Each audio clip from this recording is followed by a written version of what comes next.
সফরে বের হলে মুসাফির রোজা রাখবে নাকি রাখবে না? সফরের দূরত্ব যদি হয়, মুসাফির যদি হয়, এই ব্যক্তি রোজা রাখা বা না রাখার ক্ষেত্রে স্বাধীন। শরীয়ত তাকে রোজা রাখতে বাধ্য করে না।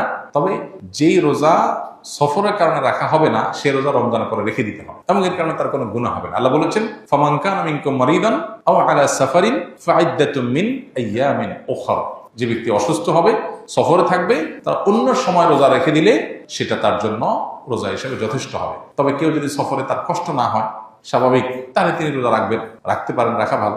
আর যদি কারো কষ্ট হয়, তার জন্য বরং কষ্ট না করে, সফরে আল্লাহ সুযোগ দিয়েছেন যেহেতু, সে অপশন নিতে পারে, নেওয়া উচিত। নবী সাল্লাল্লাহু আলাইহি ওয়াসাল্লাম থেকে এটা প্রমাণিত এবং এটাতে কোনো হেজিটেশন করা উচিত না। হ্যাঁ, অনেকে এমন আছেন যে রমজান পরে আমার আর রাখা কঠিন, কাজে রাখার সুযোগ হয় না, হবে না, তাহলে আমার কষ্ট হচ্ছে না, তাহলে তার জন্য রাখা উত্তম।